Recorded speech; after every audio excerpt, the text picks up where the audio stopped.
Are new revelations about the role that conservative infrastructure critic Leslyn played in drafting a controversial petition. Press Progress spoke with the man behind the petition, who says Lewis and two conservative staffers helped write the petition which calls for Canada to withdraw from the United Nations.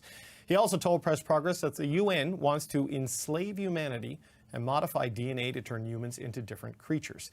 So the petition calls for Canada to withdraw from the World Health Organization and the UN to avoid the imposition of these negative consequences on the people of Canada. So far, it's got about 77,000 people. They've signed the e-petition. Canada's ambassador to the UN, Bob Rae, weighed in on it today.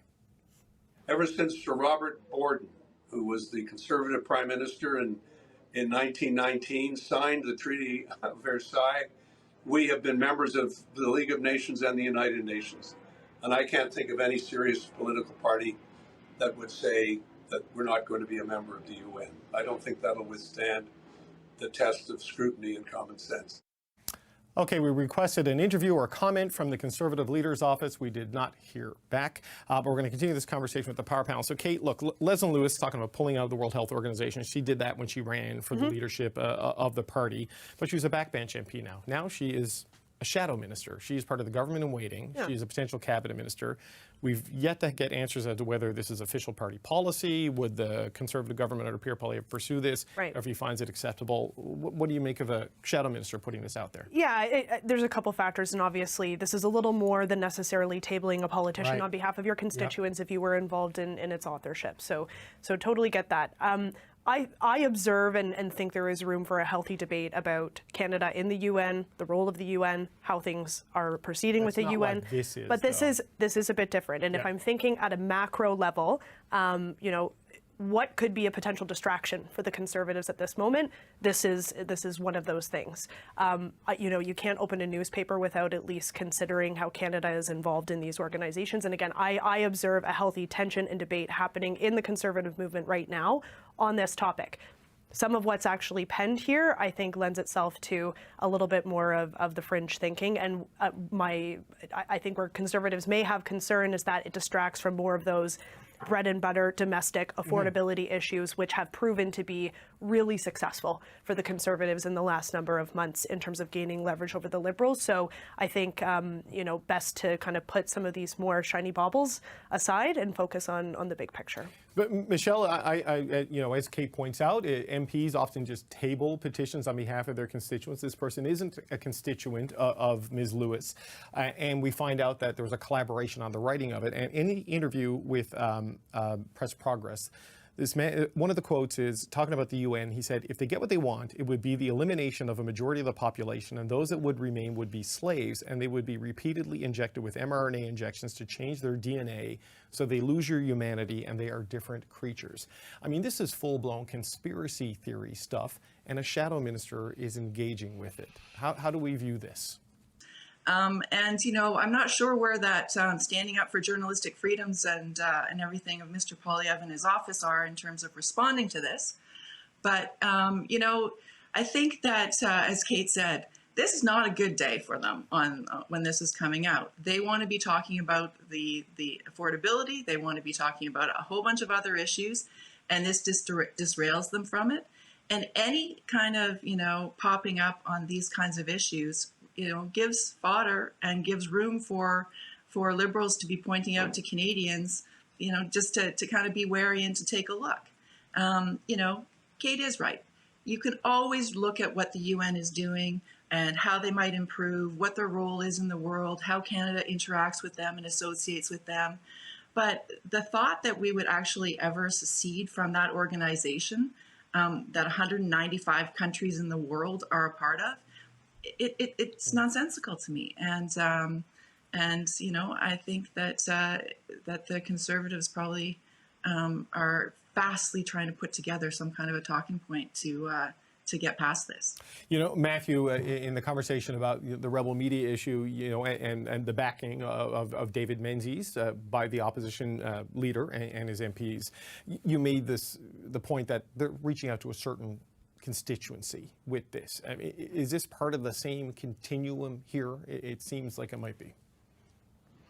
It certainly feels like it. That's exactly the point I wanted to raise, is that I feel by not repudiating a member of the shadow cabinet, an opposition critic who's essentially on your front bench, you're trying to have your cake and eat it too a little bit here by, oh, we're not endorsing what's being put forward here, but we also, don't want anyone who adheres to these fringe views, to put it mildly, that we disagree with them. So I think that's definitely a problem. I do agree entirely with one part of Kate's point, which is to say that both topics today are about the Conservative Party, although the first one perhaps a bit more indirectly, just in speaking to Pierre Poilievre's response to it. But neither one, I think, really deals with things that everyday people are interested in, although it reminds me of what I was once told. Someone in the foreign affairs space, that you very rarely win elections on these issues, but you can lose them. And I think these types of things can begin to pile up and be damaging to the credibility that's needed to reach sort of the average voter, if I can use that cliche. But again, I think where the types of individuals that are being emboldened here is, this individual who's been interviewed by Press Progress. I mean, how much attention would this person get had they not been given the time of day by their member of parliament? And I think that's ultimately what's one of the most troubling things here, is how much airtime these individuals are getting by virtue of the legitimacy that's being bestowed on them by members of the Conservative caucus. Yeah, Emily, when we were talking about, how we cover this today, should we cover this today? I mean, there was a legitimate discussion about, are we platforming conspiracy and these sorts of things? But in the modern social media world, these people are finding a platform and an audience, and where it intersects with sort of the mainstream, I think, is an interesting issue we need to talk about, right, in the run-up to the election. I just wonder, where do you think this potentially leads? Is this just a little tiny thing that has no resonance, or is this a sign of something larger here? Yeah, I think we need to ask ourselves definitely, how do we cover this and keep on brainstorming that, and also who has an interest in platforming this. Certainly the Liberal Party does, and this is why I think we've seen an official reaction from Bob Rae.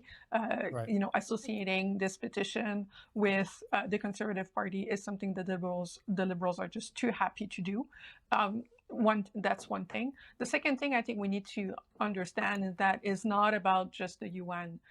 This is about how we need to understand better how conspiracy theories are spreading and how they work, and start taking seriously people who are arguing for things that are sounding sort of mainstream but on the fringe, and realize that these these are basically gateway ideas that leads to the bigger conspiracy theories.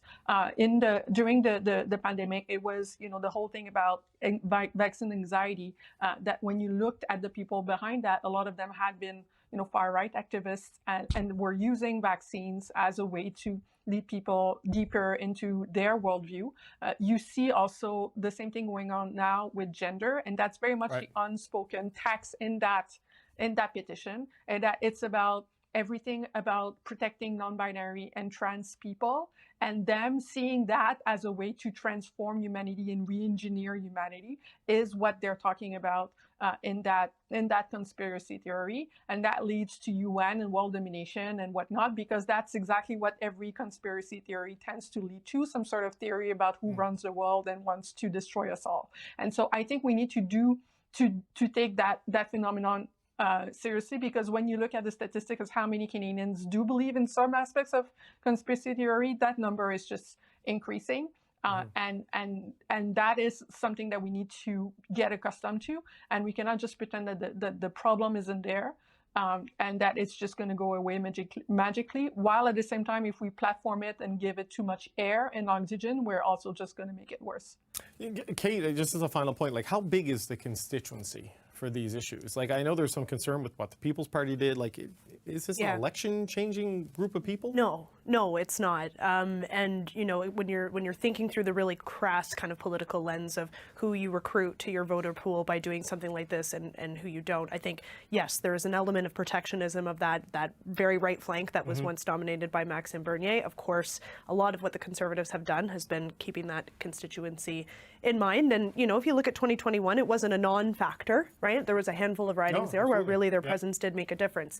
So there's part of that. But again, when we're talking about winning a majority government in this country, the vast majority of people are not going to the ballot box saying, well, you know, I really want to know what the Conservatives are going to do about the United Nations. They probably want to know what we're going to do on spending broadly. Sure. Yeah. And again, I think that is fair game.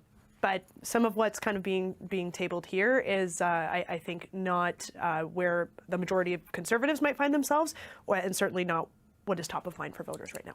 Okay, gang, we're out of time. A couple of tangly and tricky topics, but I want to thank you for dealing with it with me. The Power Panel: Emily, Nicola, Michelle Caderio, Matthew Dubé, and Kate Harrison. Thanks so much, gang.